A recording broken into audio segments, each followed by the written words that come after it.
Bukan hanya aksi berbagi seorang pria paruh baya di lokasi demo Kamis lalu yang viral, seorang ibu-ibu hamil yang nekat ikut demo juga jadi sorotan warganet hingga viral. Ini udah pada mulai manjat-manjat pagar, tapi tetap kondusif. Bagian dalam isinya wartawan, polisi, dan juga staf-staf DPR. Itu dia gedung DPR MPR di bagian belakang. Masih kuat? Sampai jam berapa? Pusat titik aksinya. Gerbangnya udah jebol di bagian depan. Ini tempat orasi pusatnya. UGM terpantau ada. Nah ini. Ibu hamil satu ini nih. Aku yakin 1000% nggak ada ibu hamil yang ikut aksi kecuali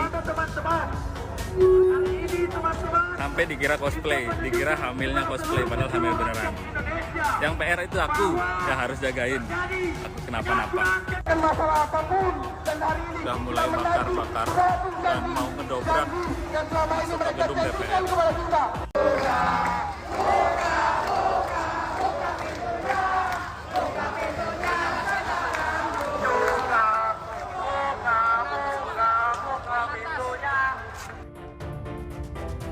Usut punya usut, rupanya pemilik akun yang diketahui bernama Fadia Shiva ini sengaja mengikuti aksi di barisan depan bersama suaminya lantaran ngidam.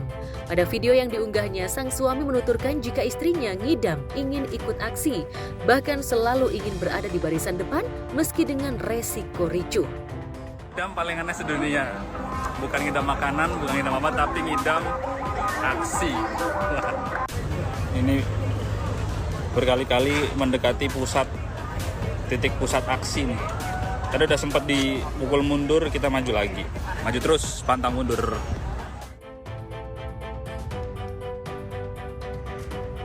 Meski aksinya kontroversial karena tengah hamil, namun ibu muda ini tetap tegap berdiri sambil memajang pamflet berisi sindiran untuk pemerintah.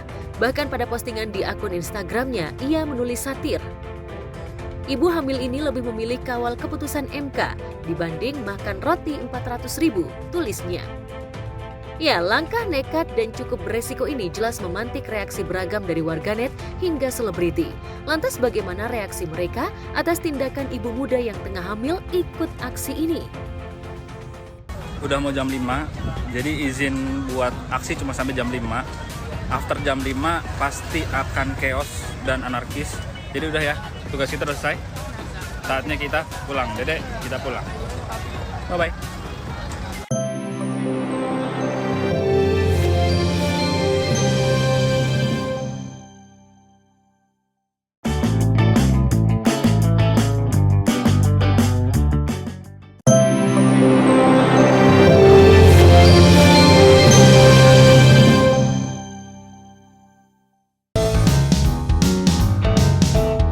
Indonesia kini memiliki ibu kota baru, yakni Ibu Kota Nusantara atau IKN yang letaknya di Sewaku, Kabupaten Penajam Pasir Utara, Kalimantan Timur. Selain megah dengan berbagai bangunan menjulang, ada juga sisi unik yang ditemukan di IKN. Salah satunya adalah sebuah minimarket di lokasi tersebut. Minimarket satu-satunya yang ada di IKN itu menjadi perhatian publik lantaran memiliki aturan yang unik dan jarang diterapkan di minimarket kebanyakan. Petugas minimarket itu membuat aturan untuk para pelanggannya melepas alas kaki, dari mulai sandal hingga sepatu sebelum masuk ke dalam. Dalam video berdurasi singkat itu tampak jelas berjejer puluhan sepasang alas kaki memenuhi halaman depan minimarket. Belanja satu-satunya di IKN. Wajib lepas alas kaki dulu, guys.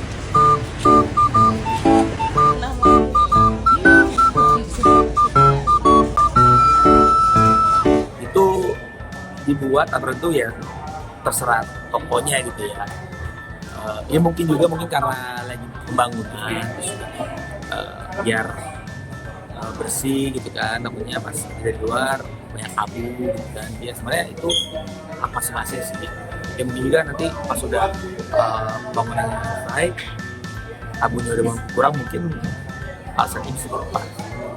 Ini sebenarnya ada toko baju juga ada kayak begitu sih, ya nggak apa-apa sih. Kebanyakan pelanggan tersebut adalah pekerja proyek untuk belanja keperluan sehari-hari. Dan lucunya, salah satu teman pengunggah video mengalami kejadian unik. Ketika berbelanja di supermarket itu memakai sepatu, namun ketika pulang ia terpaksa harus mengenakan sandal lantaran sepatunya tertukar dengan orang lain. Karena salah, akhirnya wanita itu kembali lagi untuk menukar sandal.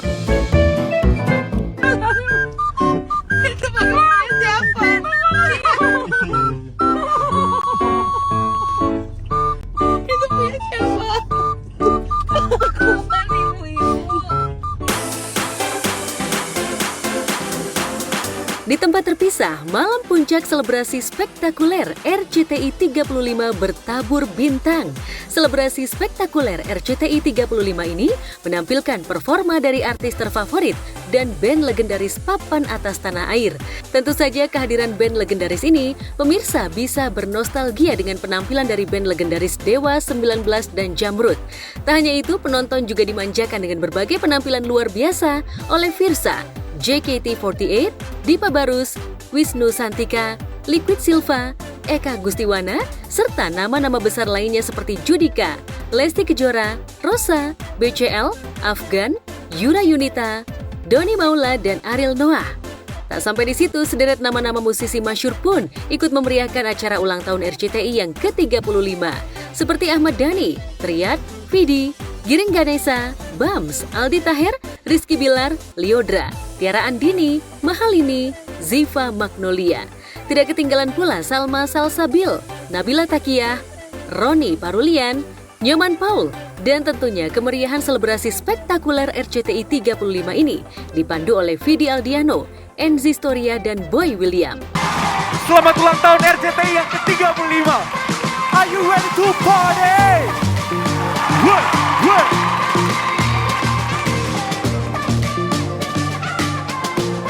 Let's get it, come on. How long will it go? I guess we never know. Just hold on, keep going on. Aku bisa membuatmu jatuh cinta kepadaku, berikan kepadaku.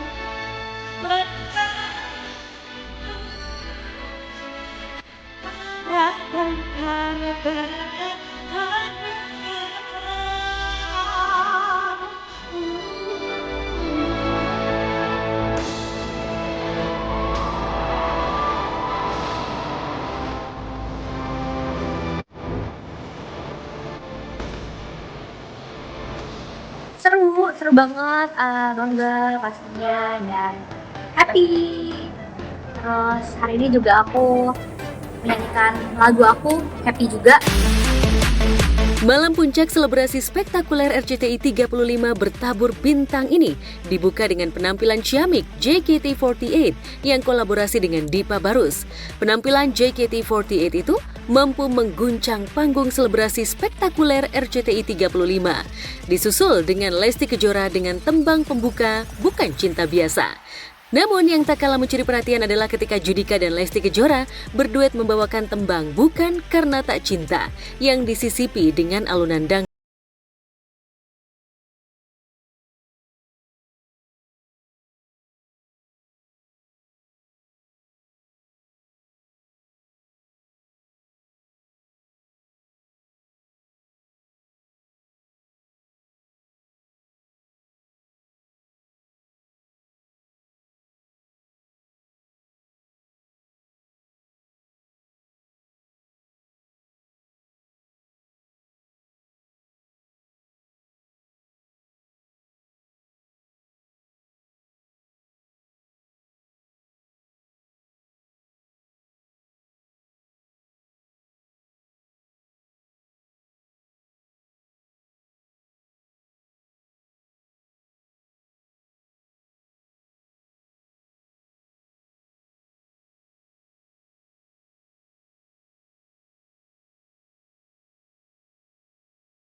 Selebrasi spektakuler RCTI 35 semakin meriah ketika Ahmad Dhani featuring Salma Salsabil membawakan lagu Begitulah Cinta.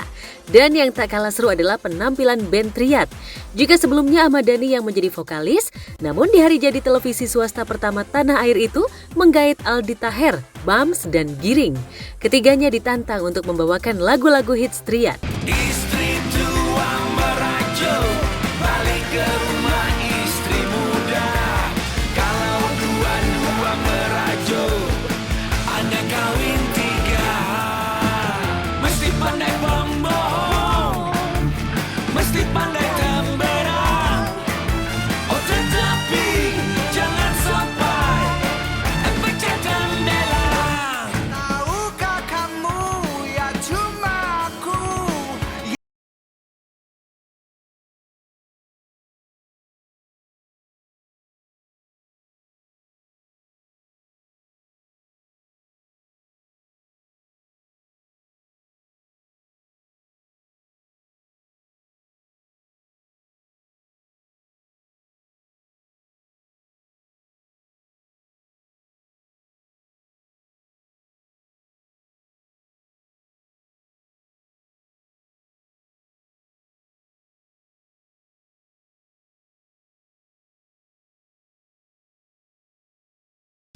Aku sudah bilang kan terus mengagumi, ku kan terus cinta, terus merindu, meski kau diam saja, kau diam saja.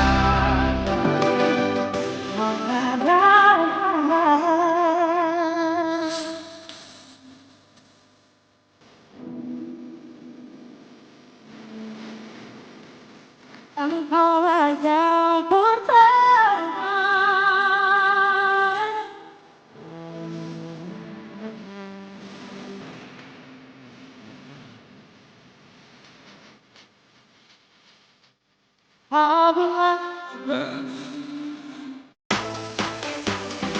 Yang tak kalah mencuri perhatian adalah ketika Aldi Taher, Rizky Bilar, dan Giring secara mengejutkan tiba-tiba membuat boyband dengan nama ABG yang merupakan singkatan dari nama ketiganya, Aldi, Bilar, Giring.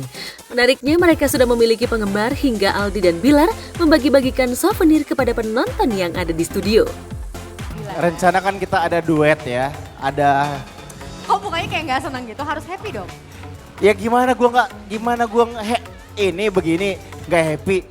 Gua tuh baru berusaha untuk ngebangun image penyanyi, harus disandingin sama Aldi Taher. Ini penyanyi loh. Ini kan A, Aldi, B, Bilar. Satu lagi? Biar kita kan masih ABG nih. Iya. Kita ajak Giring aja bro.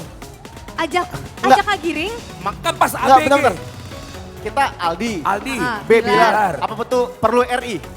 Apa? Abri. Enggak, yang ya kita ganti. Giring aja kan lagi Oke, ada oke. di sini. ABG aja menurut aku. Bro Oke. Giring. Woi bang, Ah cocok nih. Giring. udah. ABG. ABG. Ya. Aldi, Bilar, Bilar, Giring. Giring. Setelah itu singkatannya apa tadi? ABG, aku Ya. bapak gaul. Nah. Ya. Jadi cinta ke NZ. Kok udah ada fansnya gini? Ya ini. Ya. Wah iya lo udah banyak fansnya lo. Udah ada fansnya? Iya lagi, udah ada Bang Aldi, aku Ya. padamu. Kita ini mau jadi vokalis Triad apa? Jadi, Coba. jadi memang tadi di belakang kita udah patungan. Nanti Ya. kita bayar orang ya biar jadi fans kita gitu. Coba Kak Aldi tunjukkan. Oh baik, tuh. Mukanya dan tanda tangannya Langsung juga. ya. Yes. Let's Mana go, coba. suaranya RCTI? ABG Lovers. Wow. Iya, itu aksi bangun kita pertama dan terakhir ya. ABG menyajikan atau memberikan formula-formula yang baru untuk menghibur pemirsa tentunya ya. Yang untuk kali ini menarik sekali konsep-konsep yang diusung. Tadi kolaborasi-kolaborasi. Kita suka RCTI. Karena Setulus Hati main di situ dan penontonnya dan acara-acaranya semuanya oke. Waktu dulu aku kecil banyak banget kartun-kartun yang RCTI sajikan dan salah satu favoritnya adalah Doraemon. RCTI selalu terdepan dalam sinetron. Selamat ulang tahun RCTI yang ke-35. Semoga semakin oke.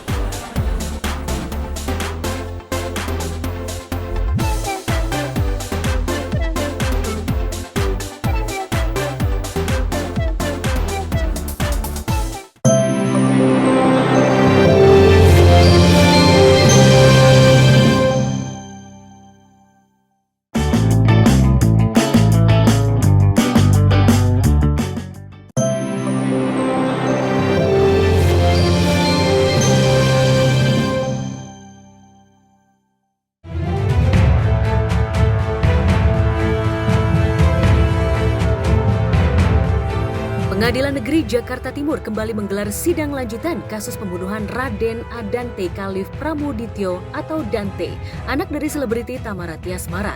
Terdakwa dalam kasus ini yakni Yuda Arfandi hadir di persidangan. Diketahui sidang lanjutan tersebut beragendakan mendengarkan keterangan 3 saksi ahli yang memberatkan dari jaksa penuntut umum. Di antaranya saksi ahli digital forensik yang memeriksa handphone milik terdakwa, ahli gestur dan saksi ahli lie detector. Dari persidangan, ahli digital forensik Ibda Saji Purwanti yang memeriksa ponsel Yuda menemukan adanya browsing CCTV kolam renang di handphone Yuda. Pencarian tersebut juga dilakukan pada hari kematian Dante. Dari jamnya diketahui bahwa pencarian itu dilakukan sebelum Dante berenang. Selain itu juga terungkap ada bukti percakapan WhatsApp dari Yuda ke mantan suami Tamara, Angger Dimas, di mana Yuda meminta maaf terkait kematian Dante. Sementara itu, ahli gestur dan mikroekspresi Monica Kumalasari yang pernah memeriksa Yuda dengan berbagai pertanyaan mengungkap terdakwa tidak menunjukkan empati atas kematian Dante. Monica juga melihat Yuda berpikir keras sebelum menjawab pertanyaan dan kerap melakukan defense mechanism yang mengarah ke tanda orang yang tidak jujur. Kita lihat kalau sebagai seorang analis gestur dan mikroekspresi melihat kok ini terlalu bahasanya dibuat menjadi terlalu permisif. Ada apa begitu ketika seseorang mengatakan penyesalannya itu maka ekspresinya juga akan muncul. Kita melihat bahwa dari gestur dan mikroekspresinya ini lebih banyak adalah melakukan defense mechanism. Terus kemudian banyak mikir, nggak spontan. Nah kalau nggak spontan, nggak konsisten itu adalah merupakan salah beberapa tanda dari seseorang itu tidak jujur.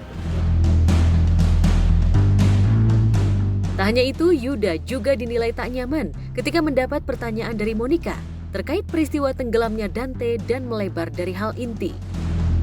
Ketika seseorang itu nyesel apa enggak akan terlihat juga, tetapi justru malah dari tersangka ini justru malah masih tetap menyalahkan mencari keburukan-keburukan dari Tamara.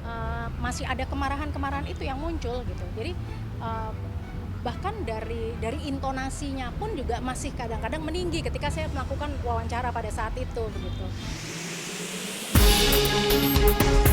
Di persidangan yang mendengarkan keterangan para saksi ahli, Angger Dimas tak terlihat hadir.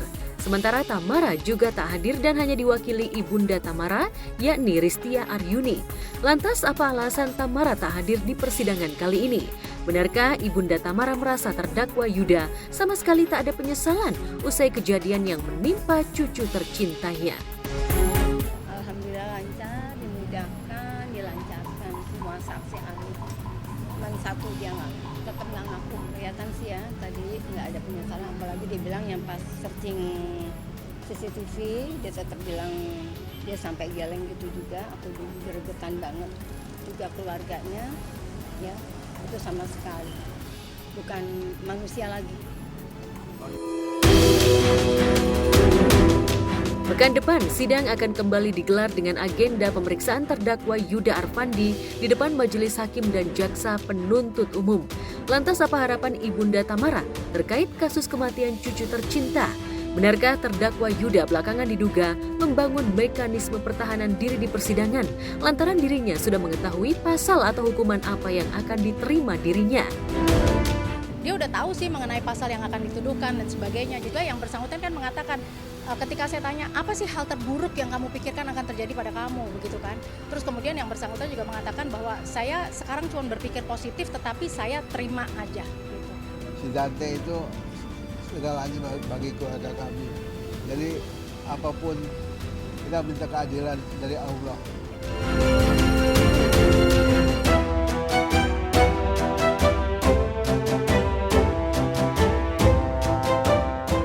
Sementara itu, makam musisi legendaris Glenn Fredly terbakar, diduga ulah peziarah yang membawa lilin.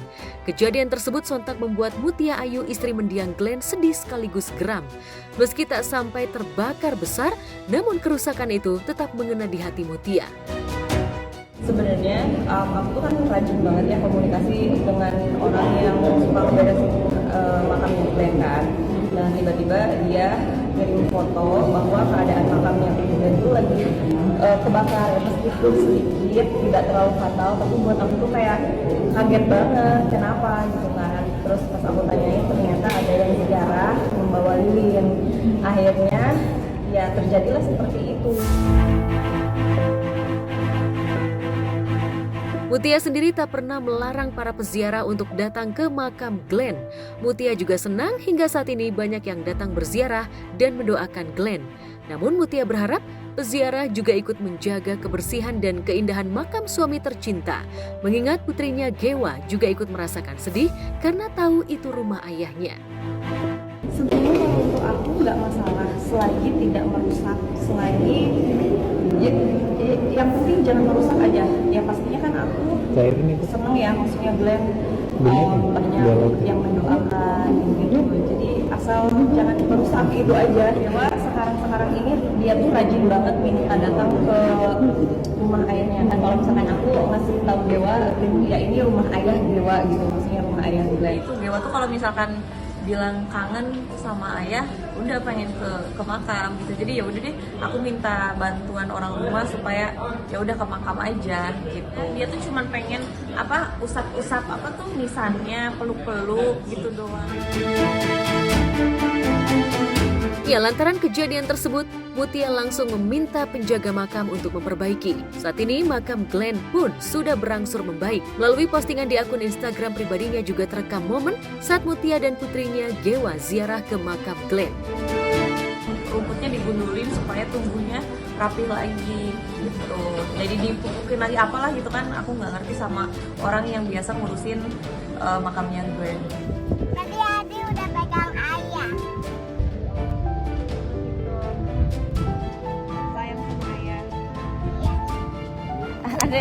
Adek bilang mau pulang kampung ayah. Adek mau pulang kampung. Mau ketemu sama? Ini sama kakek. Oh, alah. Bye ayah.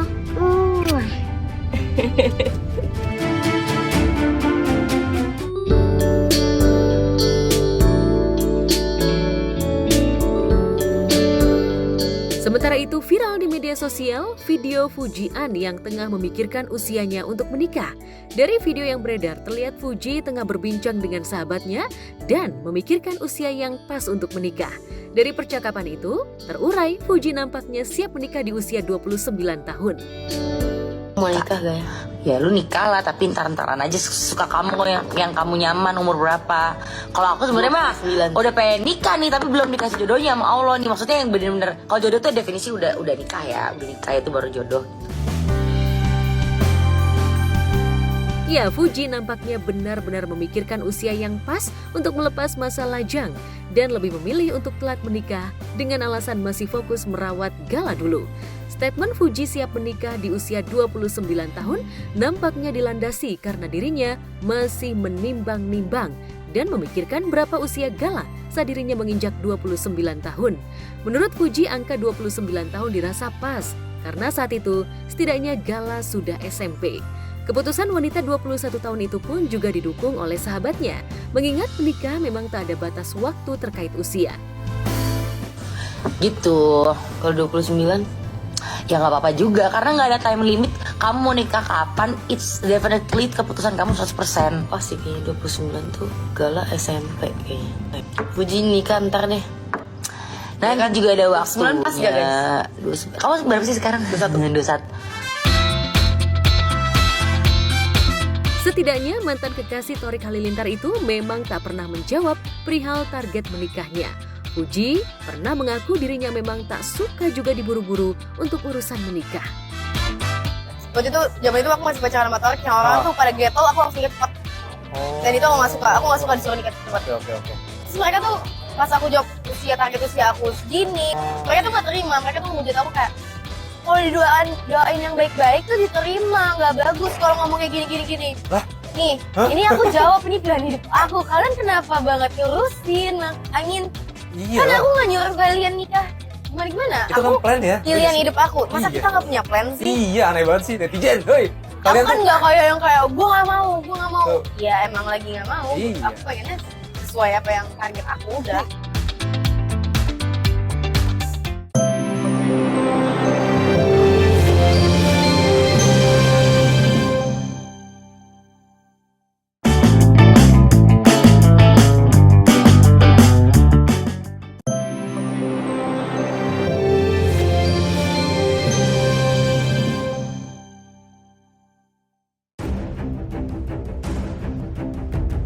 Pemirsa, Kalina Oktarani geram atas sikap netizen hingga meluapkan kemarahannya di media sosial. Kalina tak terima atas sikap netizen yang sering memberikan komentar negatif seputar kehidupannya, termasuk soal hubungannya dengan sang kekasih Jimo Putra Petir. Kalina yang ditemui menjelaskan keluh kesah yang dituangkan di akun media sosialnya. Apakah kalian pikir pasangan saya tidak memiliki keluarga? Jika hanya saya yang kalian hina dan sakiti perasaannya, mungkin saya sudah kebal. Namun apakah kalian tidak berpikir tentang apa yang dirasakan keluarga dan teman-temannya?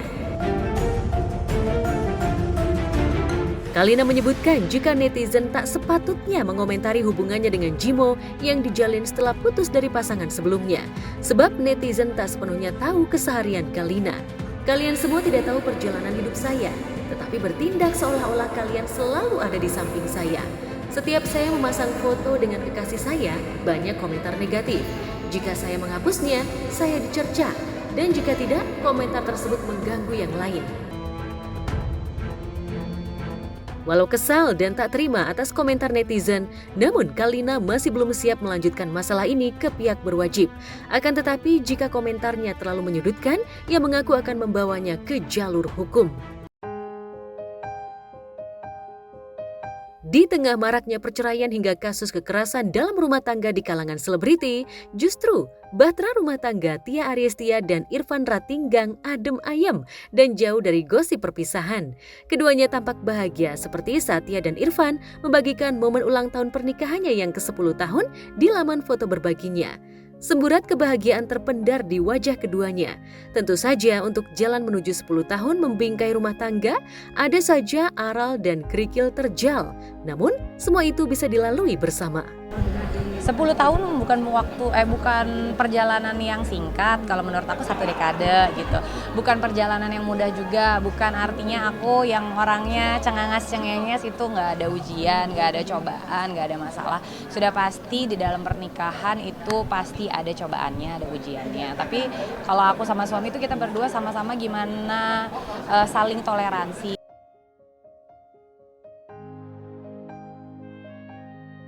Tentu saja 10 tahun pernikahan ini memang terasa spesial bagi Tia. Meski tahun-tahun sebelumnya spesial, namun untuk tahun ini sangat berbeda. Apalagi secara mengejutkan tiba-tiba, Irfan memberikan kado super spesial di hari jadi pernikahannya itu. Tak tanggung-tanggung, Irfan memberikan kado berupa mobil sport mewah listrik untuk Tia.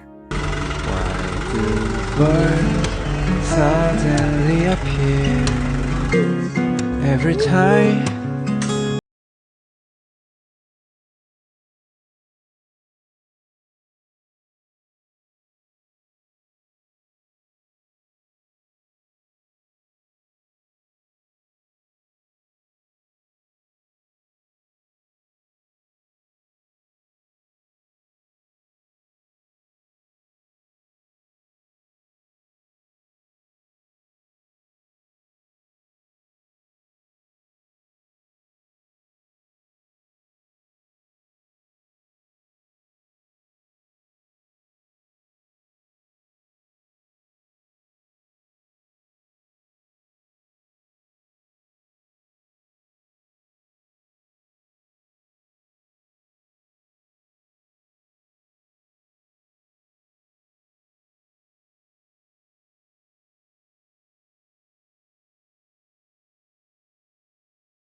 datangnya pas waktu anniversary aja. Oh itu udah sebelumnya kalau anniversary? Kalau nggak ngomong dia nanti saya jewer. Ya harus kan memang kita kalau misalkan mau mengeluarkan sesuatu yang memang menurut kita cukup besar itu kita harus komunikasi dulu gitu-gitu. Harus diomongin dulu. Harus diomongin dulu. Itu emang kemauan Katia kah mobil itu apa kemauan suami? Emang aku lagi kepengen gitu. Emang maksudnya bukan lagi kepengen tapi kan memang kan udah jaraknya udah yang lama udah cukup lama gitu. Udah berapa tahun ya? 6 apa 7 tahun. Jadi kayak memang mau regenerasi sebenarnya.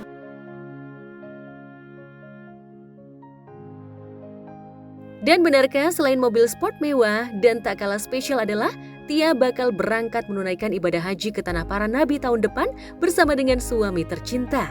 Insya Allah doain ya tahun depan bisa dapat kesempatan untuk pergi haji. Berangkat haji tuh nggak bisa kita bilang gitu berangkat haji tahun depan gitu ya, semua udah tinggal rezeki-rezekiannya aja.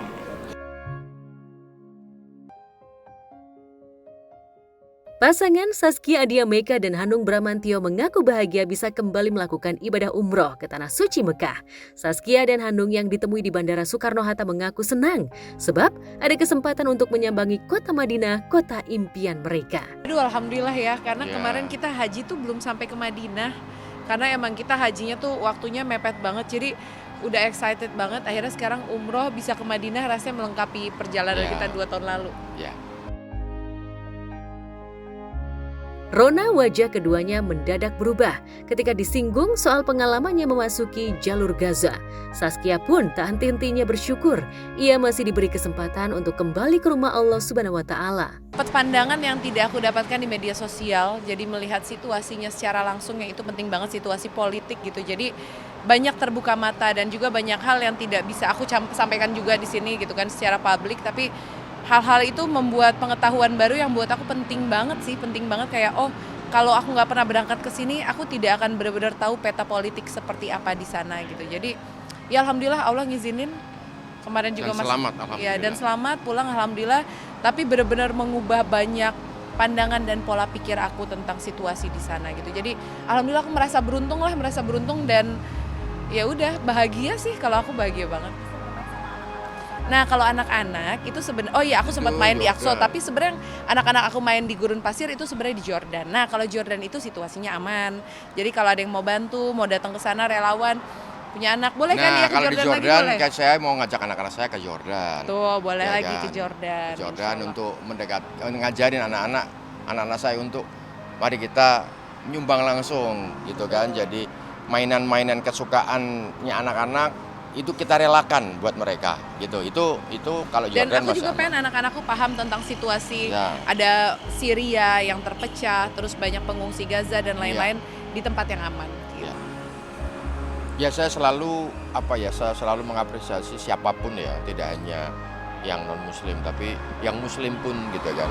Itu siapapun untuk bisa melakukan bantuan kepada siapapun, karena yang kita bantu kan manusia sesama manusia, jadi tidak perlu memandang agamanya apa, kepentingannya apa gitu kan. Jadi maka saya salut sekali dengan Scarlett ini, karena meskipun dia bukan muslim, dia memandang segala sesuatu itu sama, manusia sama untuk dibantu.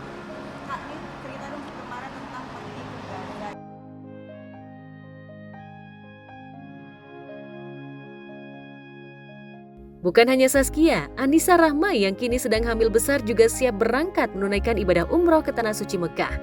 Anissa tetap merasakan kelegaannya karena Anandito Dwi sang suami siap menemaninya selama proses ibadah umroh. Alhamdulillah nih, kita lagi mau perjalanan ibadah umroh.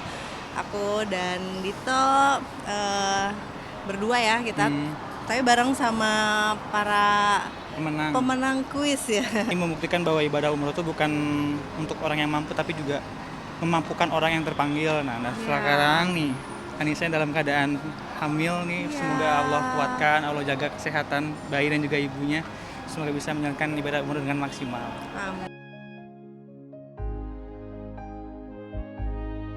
Selain kesiapan suami, Anissa juga membawa sejumlah perlengkapan medis sesuai dengan saran dokter kandungan yang memeriksa kehamilannya selama ini. Anissa yang ditemui jelang bertolak ke Mekah mengaku janin dalam kandungannya yang berusia 30 minggu akan tetap aman.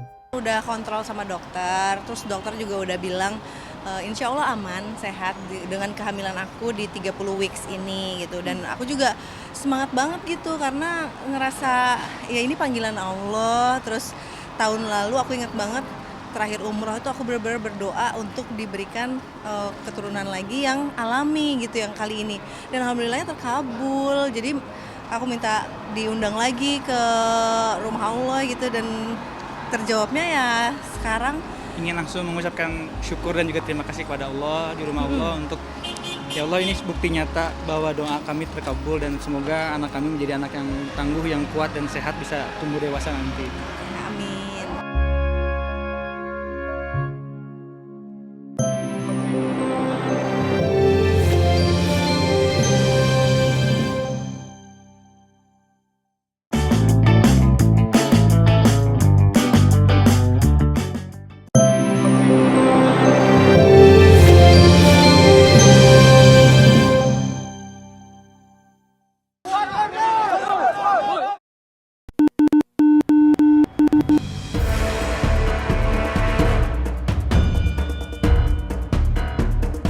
Inilah detik-detik ketika aksi demonstrasi mahasiswa di Kota Bengkulu berakhir ricuh saat menolak pengesahan revisi Undang-Undang Pilkada 2024 pada Kamis 23 Agustus lalu.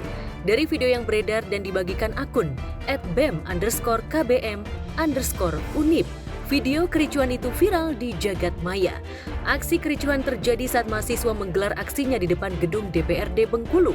Aksi semula berjalan damai saat salah satu mahasiswa menyampaikan orasinya, namun mendadak ricuh ketika ada beberapa orang yang ingin membubarkan aksi tersebut.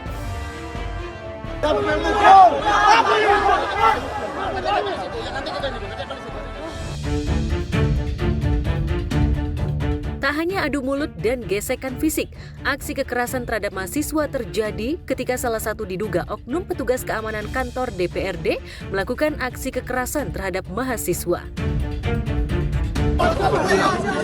Udah. Selain aksi oknum petugas keamanan, pihak pengamanan juga diduga melakukan intimidasi untuk membubarkan aksi, sehingga beberapa mahasiswa terluka. Dari rekaman video amatir belakangan diketahui, jika oknum petugas keamanan itu diduga memiliki nama YK, yang merupakan petugas keamanan kantor DPRD Kota Bengkulu dengan status tenaga honorer.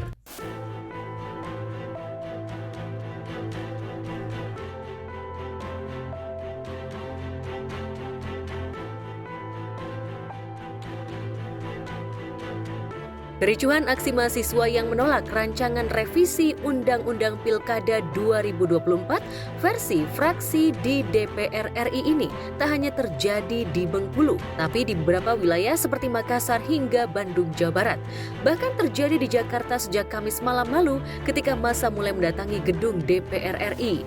Aksi mahasiswa tak hanya diwarnai kericuhan, tapi kegaduhan orang tua yang anak-anaknya ikut terjun ke jalan, tak terkecuali putra-putri para pesohor.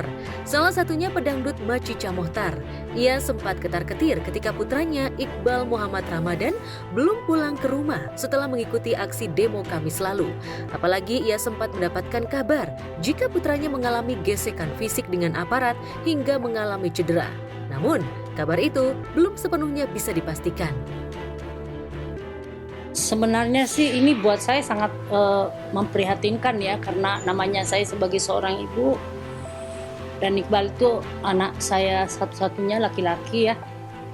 Kemudian saya dengar dia ditahan, itu badan saya lemes, saya kayak udah deh rasanya seperti nggak karu-karuan gitu. Terus saya coba cari tahu, belum sampai detik ini saya belum tahu keberadaan anak saya ada di mana, keadaannya bagaimana. Tapi semalam saya sempat ditelepon oleh Iqbal dan dia menyampaikan bahwa dia sekarang ada di Polda, persisnya di mana dia nggak bilang.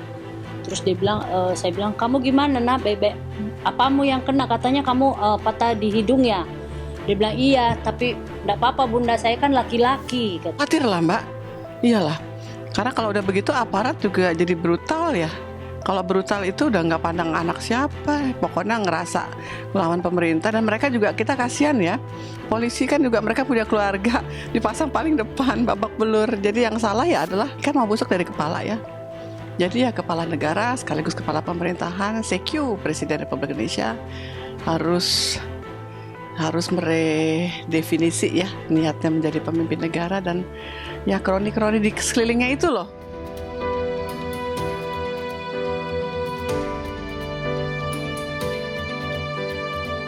Perasaan Mak Cica akhirnya lega setelah semalam ia memposting foto di mana ia sudah bertemu putranya. Melalui postingannya ia menulis, "Alhamdulillah saya sudah ketemu anakku." Tulis Mak Cica penuh haru sambil membubuhkan foto memegang tangan putranya dengan hangat. Iqbal ditangkap kemarin sore, kemudian ada patah tulang hidung. Seperti itu. Usut punya usut rupanya Jumat sore lalu, ia sempat menjemput putranya di kantor Polda Metro Jaya. Setelah menjemput di Polda, Mak Cica langsung membawa putranya yang sempat mengalami luka ringan akibat bentrokan dengan aparat. Mau jemput anak saya, Muhammad Iqbal Ramadan. Katanya ditahan di sini di Polda Metro, hidungnya patah, jadi harus saya bawa berobat, mau visum dulu. Yang pasti mau lihat dulu kondisinya, baru saya ambil tindakan apa yang seharusnya saya lakukan. Awalnya dapat informasi. Aksi menyuarakan protes atas revisi rancangan Undang-Undang Pilkada 2024 DPR RI memang membetot antusiasme kalangan pesohor setelah dihadiri aktor sekaliber Reza Rahardian, komedian Denny Cagur, hingga Wanda Hamidah yang membawa serta kedua anaknya berbagi tugas di 2 titik aksi, di depan gedung DPR RI dan kantor Mahkamah Konstitusi. Tak ketinggalan Ciki Fauzi, putri pasangan Ikang Fauzi dan Marissa Haq, juga ikut panas-panasan turun aksi ke jalan. Ya, Indonesia adalah ibu pertiwi. Ibu dan kita perempuan di sini adalah perempuan pemberani yang datang demi menjaga konstitusi bangsa Indonesia. Ini udah soal konstitusi diobrak-abrik dan kita rakyat tuh dianggap bodoh terus. Dan kita rakyat nggak boleh diem, kita harus pintar. Karena menurut aku elit politik will always be elit politik. Kita rakyat yang harus aware, harus pintar. Dan ya kita harus menjadi penyeimbang ya terhadap kebijakan-kebijakan politik yang dibuat oleh pemerintah. Setiap dari mereka punya kemerdekaan untuk berekspresi ya, untuk menyatakan sikap. Kita hanya mengatakan hati-hati nak. Biasanya kayak reformasi mereka butuh nyawa gitu ya. Dan waktu itu Trisakti ya, ada 5 mahasiswa yang sampai sekarang orang tuanya juga seperti itu gitu ya. Dan kamu juga mau S3 bentar lagi, jadi ya mesti mind yourself, aku bilang hati-hati.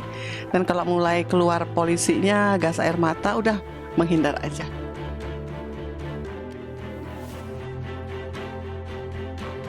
Sementara kemarin musisi Reza Arab juga ikut turun ke jalan menyuarakan aspirasinya di depan gedung DPR RI. Ia bahkan membawa makanan yang dibagi-bagikan untuk para pendemo. Lantas seperti apa suasana aksi demo menolak revisi rancangan Undang-Undang Pilkada 2024 DPR RI yang diikuti Reza Arab?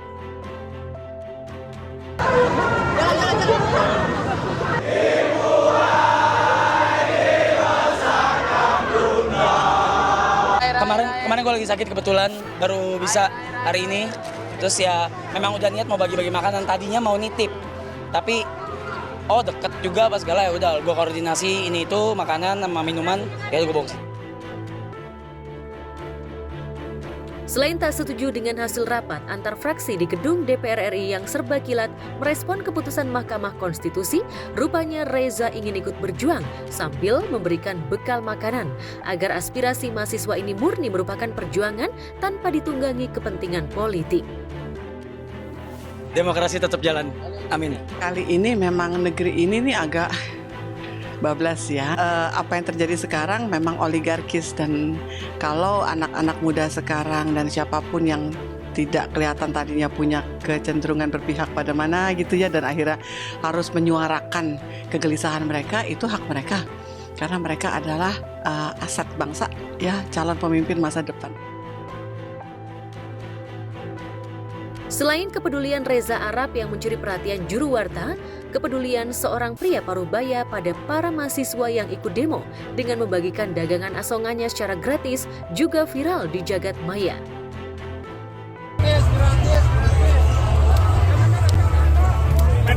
Gratis, gratis, gratis, gratis. Gratis, gratis, gratis, gratis. Aksi kepedulian meski dalam keterbatasan hidup ini sontak memancing rasa haru dan komentar selebriti.